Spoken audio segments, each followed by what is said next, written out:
that the hit is on its way. They know about Avova. The TP coming out of the ult up top's being heard. Avova and Batu dealt with. They're ready for Florescent to be around here. Even still, what was that? 10 seconds left. I can't believe I just saw that. You got replay that, maybe even now. Screw the round. 2v2. Shao, 32 HP. Tom, all thanks to Florescent. This is winnable. Yeah, I wouldn't want to walk anywhere near. Don't even go near a wall that Florescent is looking at, because you might just fall. Gun barrel spotted. A fourth kill already for Florescent, and she will take over this round completely. Oh my. Nice kill on the rug 6, sure, but this decent kill. This one. Get out of here. I wouldn't even think to shoot at that part of the wall. Dear Lord.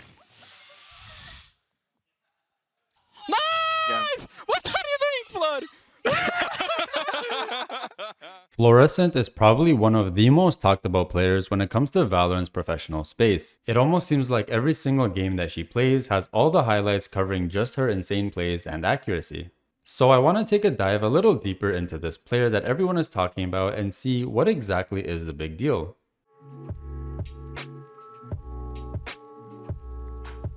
Born on September 11, 2006, Ava Eugene, known as Florescent, is a professional Valorant player from Canada. She started her career back in 2020 at only 14 years old, also the same time when Valorant was initially released. At the age of 16, she signed her first professional contract with Misfits Black and played for them for about 6 months until moving over to version 1 in early 2023. And it was around this time where Florescent began to make a bigger name for herself in the scene. 1v1. I have dart back up.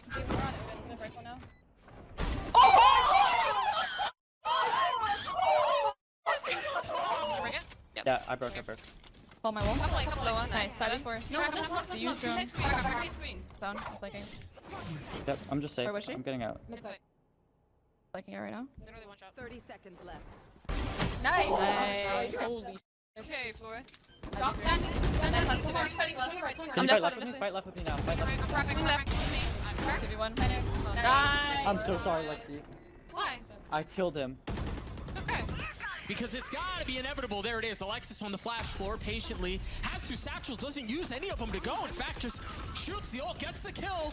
And oh my goodness, Alexis and Flora are just gonna rip this site to shreds. That she's dancing around should help, and that's why you see Complexity already sending Kara, already sending Jazz. He gets over. Oh no, another floor highlight. Oh my god. Unreal. And off of that smooth little 2K. It's undetected. Raze has been spotted, and you know she's done. That paranoia is going to be a problem, though. Flora is still somehow dancing around the site. Lace stays alive! But Flora with another 3K. No way. The transfer's good, the side is theirs, and the round likely is too. Blades online. This is going to have to be a jazzy round from beginning to end. And the flash in her face, who tries to get high ground, tries to stay alive, while the rest of the side is lost. Get out of my way. What more can she do? Still up a player, and I don't know how they deal with this lockdown.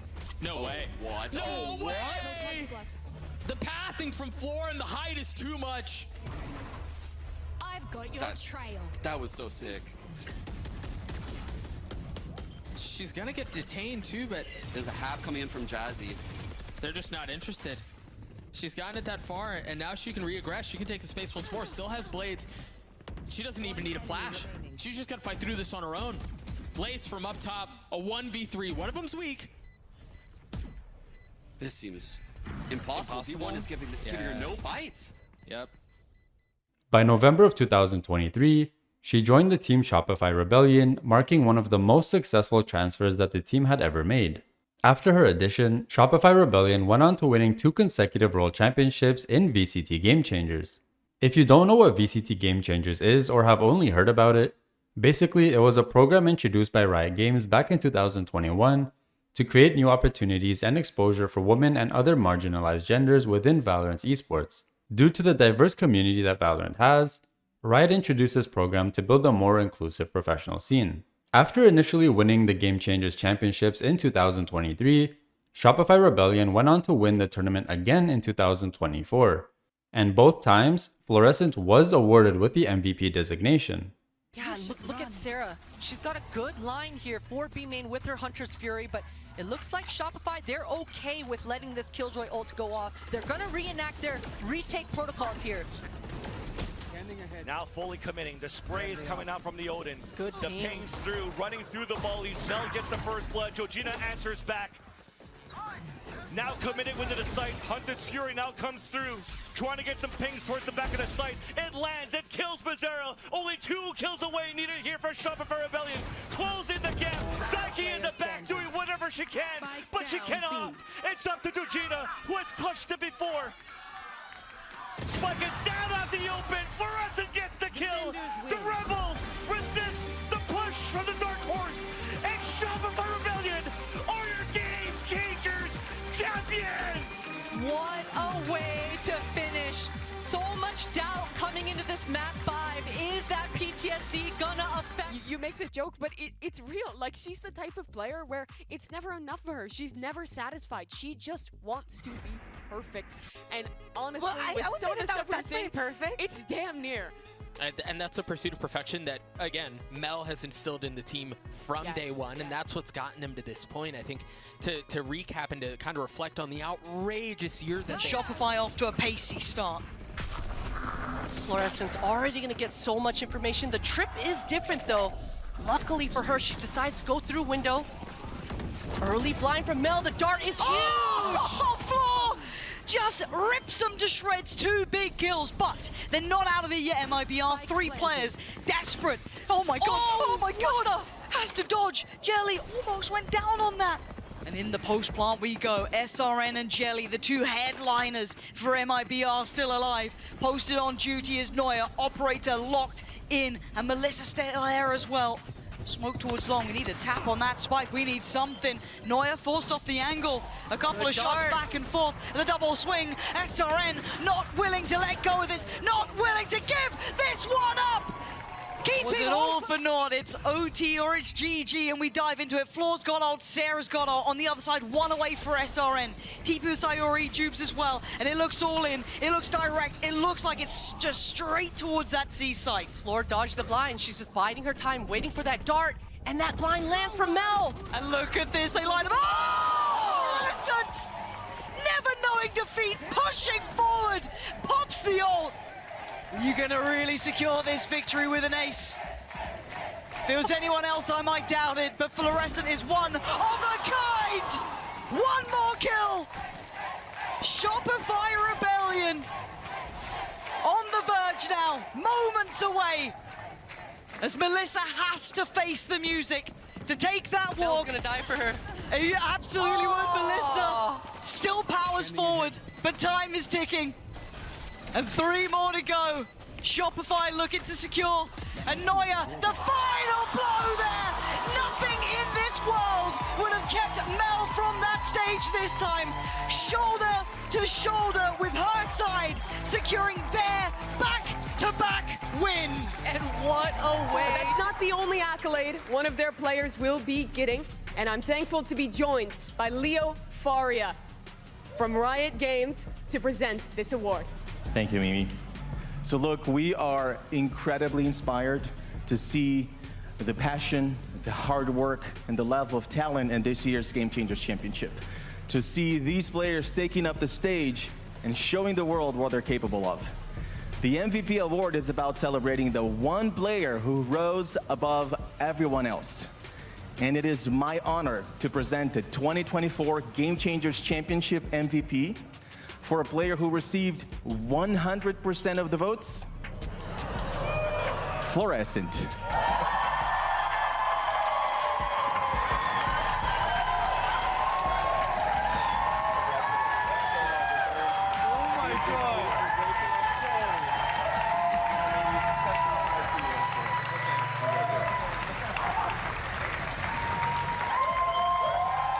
Congratulations, Floor. Why don't you grab that microphone for me? Hello. Floor, whenever you're playing Valorant, I'm watching you play, it just looks effortless. You're going out there, you're dominating every server you've seemingly ever been in. What about you makes you so good? What makes Florescent Florescent? I play like all day, every day. I have no life. I'm a bum. I just sit in my room, play Valorant, get some DoorDash, play Valorant some more. Hey, well, it's got you this MVP bracelet. I'm happy. It looks nice. It does.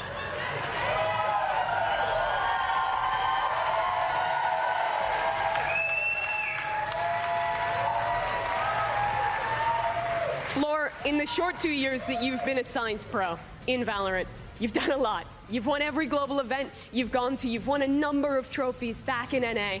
But before you were that, Floor, I remember talking to the shy girl in Alberta, grinding ranked every day on exit lag with 70 ping.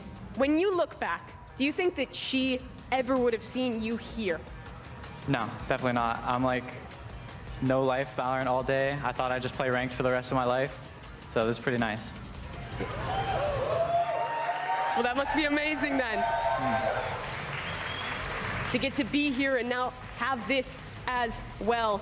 Floor, like I said, you've done it all. You've won every trophy you could possibly win. You've won this bracelet as well. And I think there's only one question left to ask. What's next for Florescent? Probably just like play against better competition in the future, hopefully. Or just go like, I don't know, I just want to play against like the best of the best always. Because it's the most fun. Okay, okay. Would that mean playing outside Game Changers? Yeah. That's the goal? Yeah. What's your dream in Valorant? I don't know, probably just like go to champs and, I don't know, go to a bunch of events and meet a bunch of cool people. Well, I hope to see you there. Floor, thank you so much. Congratulations. Berlin, give it up one more time for your Game Changers Championship. Most valuable player, Florescent.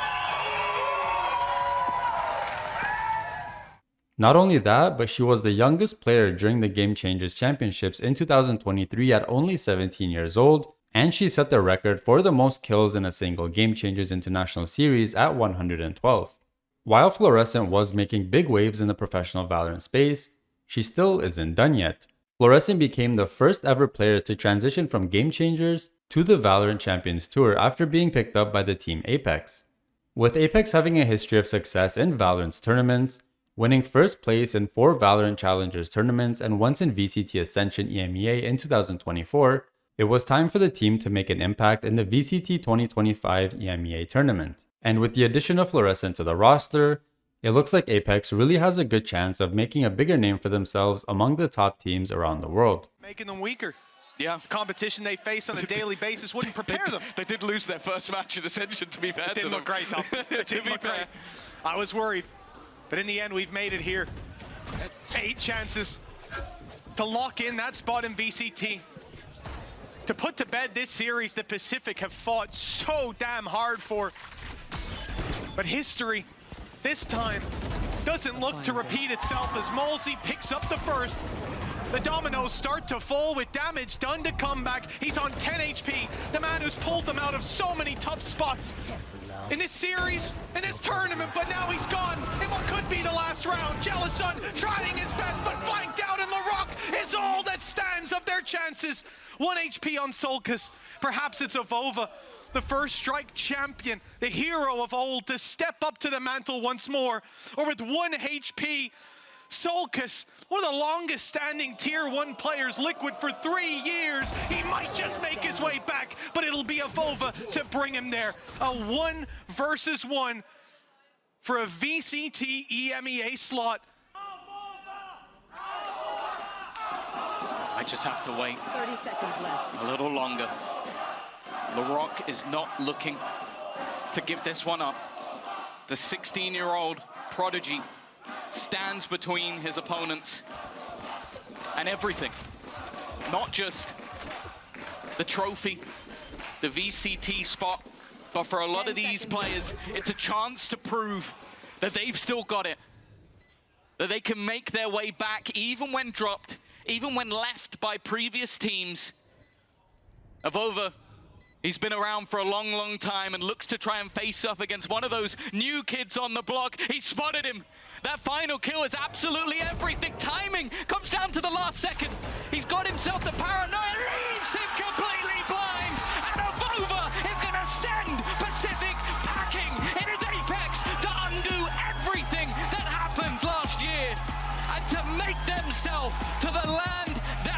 promised. They are back, they are in, they have made it to the VCT. However, as it turns out, unfortunately for Florescent, this move brought with it some challenges. Despite her overall consistent performance and a KD of over 1 the majority of the games, Apeks has been struggling to keep up with the competition in the VCT EMEA space. Out of the last 17 maps that the team played, they only went on to win 3 and have lost the other 14. But when you convert that to the actual overall matches that they have played, Apeks haven't won a single game so far, sitting at 0-5 and are at risk of not being able to play in the VCT for another year, unless they can perform better than Gentlemates, who are currently sitting at 1 win and 4 losses. It hasn't been looking good for Apeks so far, and there's even been a lot of outcry for Florescent to be picked up by a better team, or even having the team itself change its strategies, as many feel that her skills and potential are being wasted or shadowed by the bad overall performance of the team. Even with Florescent dropping 27 kills as the duelist in their most recent game, they still couldn't go on to draw out the victory. Mini waiting here as well, and you can see how close Click is. He can easily support both sides of this. If it's through Garage, if it's through B. Zipan still has the stun as well. Drone, I don't think that caught Kadabra. He could get played in on this. Do they do their due diligence? Do they check? Not well enough. Kadabra going to find Odorous, and that's a problem. He was the top fragger. He was the one kind of leading the fray for Apeks. The stun's there, though. Can they close the gap? No. He gets away, and the tempo gets reset a little. You can see Hype looking for an opportunity, but he's not being given one. Click is on the case. He's so heads up about this spot. As a player, they're reading everything very well. Yeah, good discipline from Click. Don't take that. Don't need to take that duel in the fight before. No, and Avova's got A site is wide open though. Talked about those retakes being tricky. Let's see what they decide to do. 30 seconds left. Get it. With Zipan, is he? He's got backside. Oh, and that's a catch. They're down to 3 now. Oh, Zipan! Making it into a movie, leaving it down to just floor. Hold on. Just floor. Yeah, that's on me. That was a common phrase, you know, just anyone, but it is a 1v2 and it's floor. Good luck, have fun! It's not gonna happen! Mini shuts it down and Gentlemates close out in overtime. Batu, not so much, having a rough time. He's opted to switch over to the Odin. Potential hit, and that landed. Kamek's down to 32 HP. That was absolutely lovely. Nice idea. Kamek still, though, drawing air for now. Denial of the plans, perhaps some damage done. As a result, Panatek will go down. They span the angle as well. Okay, opening pick found freely. Kamek down low. This is the first hurdle. The lockdown even used just to ensure it. It's a good thing as well with Camo finding 8 seconds to get off that site. Still a player on backside, but Kiko has ultimate. Is he going to try to cancel the ulti? No, instead he's just fighting forward, catching them off guard. They didn't expect to see that much resistance, and it's bought time here. 5 seconds left until Guided Salvo comes back online. That's going to deny a defuse. It's coming in. It should be. Defuse is already underway. There it is eventually. Might even have been late had they have stuck, but they did not. And now Malsey has to make this work with the operator. Limited time, and the shot not even fired. It's Team Liquid, 13-6. They send Apeks out of kickoff. What a feeling that must be for Kiko. And now Apeks pick Waylite, and it's the same old story. A bit more work to be done there, but credit to Heretics, some great ideas. I said yesterday I'm a big fan of Vice, and I think so many maps that you don't have to have Vice, but she brings an undeniable amount of value. And here on Icebox, I wouldn't have picked this as one of the maps. I would have actually said it's one of the maps where you can't really play, or at least I can't justify it with the value you find elsewhere. But Heretics have a whole approach built around this. The wall defensively covering mid is great, but the main thing being that B main fight that they tried earlier and then successfully in the last round, it seems so difficult to deal with. I like as well that they consistently have Benji away from the majority of action, so that utility is always going to be online. The Thorns are always, well, in the side of the opponents. Now building into what looks like a B take once again. An aggressive position.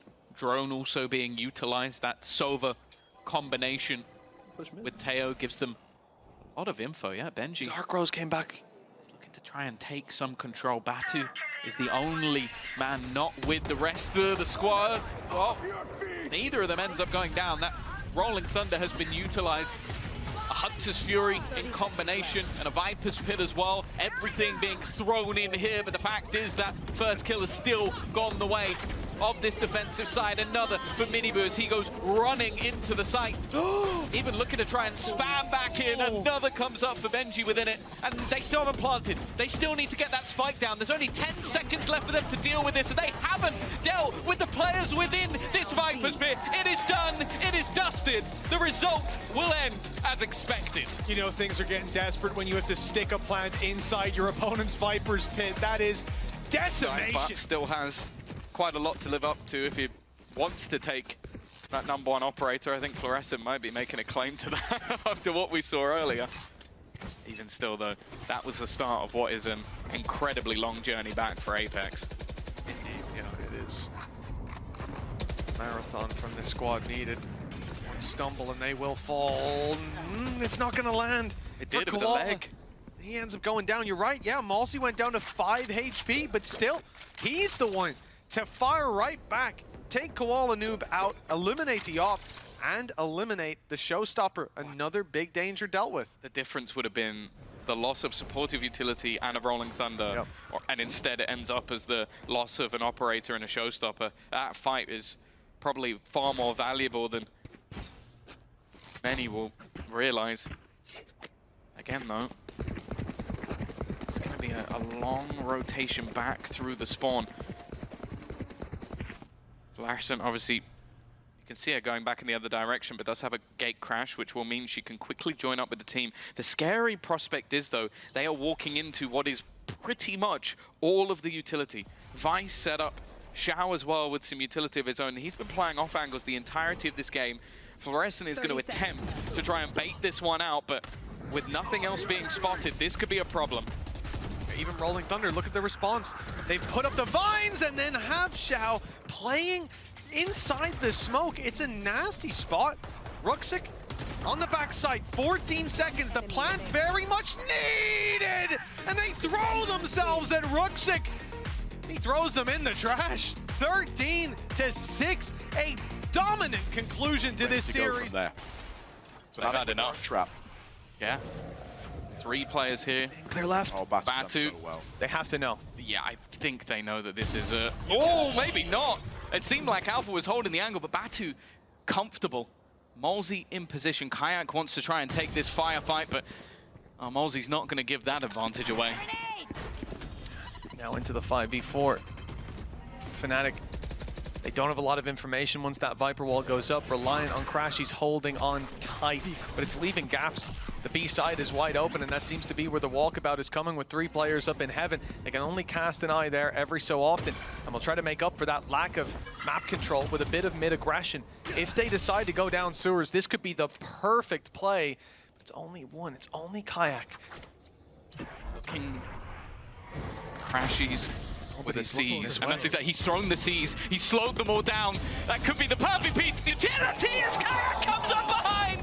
Dimensional Drift gives them all the information, knows exactly where they are, can hold them in position, can try and make things awkward as Crashies picks up one more. It's left all onto Batu. Has an ult of his own, a chance to try and at least get his way to the site, but there is no one giving him anything. They are sitting back, ready to fight this one together. Surely this can't be the play to keep Apeks in it. It's been nothing but attack side success. Burning the midnight oil here. They've gone the distance, but 16-14 seems set in stone. Batu with an ace clutch, if he is, to buy another opportunity for Apeks. And they've just heard that shot. They know where he is. A chance to take down one, but missed the window. And Boaster fires back to seal their fate. 16-14, a lengthy endeavor, but in the end, Apeks will not see a third map in this series. If he goes down, it's not so much of an issue. And already, early take of this A-site control. From 9-3 down to 12-10 up. There's been 1 round since that dominant first half for Apeks. They need 2 to stay in with a chance of playoffs. I saw there, Malsey 25-15, putting his heart and soul into this, trying to keep Apeks' chances of playoffs alive. Eventually, that aggression, you know, it's been one-upped every time. They're very ready for it. He will be sent backwards. 5v5 still, ult for Durka, ult for Seavoff, maybe used late for info. But it's the salvos that Safe is keeping deep into their spawn. It's the stun that will be online to meet them. Kicks' utility has been nigh on perfect so far already. The numbers thinning out. Avova does his best to pull it back. He's even spotted one, but Seavoff is going to trade places, or at least he was thinking about it. But the spike now being tapped in goes the snake bite denial again, and they're forced into the angle. The waiting arms of Vitality wrap around and squeeze any life out of Apex's chances for playoffs. 2-0. The super team has left them in the But dust. we go back in, and the last stand for Apeks here. Is there anything left in the tank? This is when we find out. And Cloud looking to be disruptive again. They're very good at reading into this, to playing to that tension. Cloud could be quick to get behind them. Oh no. Oh, this could be over. Gonna tuck in here. There hasn't been a single peek towards mid until now for Apeks. Portal closed. And the chances of him being cleared. I don't know if runner's drop got heard, but it almost baits them in, right, to look to that left side to play You almost, Cloud. exactly, you almost want him to make a step here to draw the attention. Drone definitely not going to be checking back this way. Oh, this feels like it's going to be an absolute shutdown. Be careful with Avova though. Oh, well. Avova's got you. Yeah. That's taken 40 seconds, but they found a player to the good. And Problem is, the right where, read. where it's happened, neural theft will pop up, but they're still so far away from either side. It gives Giant X so much time. Still going this way, the paranoia once again. What? Runner! A gift comes in! Oh, that's a little labored, but still they're trying to fight this out. A 2v2. The young guns battle with floor, trying to put it together, but the new man on Giant X looking sharp. 10 seconds And the one that brought all the eyes to this Apeks team, the last one alive is Floor, desperate to make a stand, and does the very best she can, but it's all over. Westside gets them to 13 and gets them the first win. Despite the current challenges that Florescent and Apeks are facing, she is only 18 years old and is showing that she is able to keep up and maintain that consistency she had in Game Changers over to VCT. Whether or not her team makes the changes necessary to start winning their games, Florescent definitely has the attention of the community, and I'm sure she'll continue to make an impact down the line. And while she is known for how good she is at the game, unfortunately, a lot of the attention on her does also come from reasons outside of the game itself and more towards her as a person. And while I want to focus this video on Florescent as a great player of the game, I don't want to get into her life choices and make content surrounding that, but I do want to end off by saying that despite what your opinions are, it doesn't hurt to just be kind to one another. I hope you guys enjoyed this video. I know it's different than the usual lore and update content that I make, but if it does gain some positive feedback, then I'll definitely make more on other players. Don't forget to drop a like and subscribe, and let me know what you guys think in the comment section down below. And as always, thanks for watching.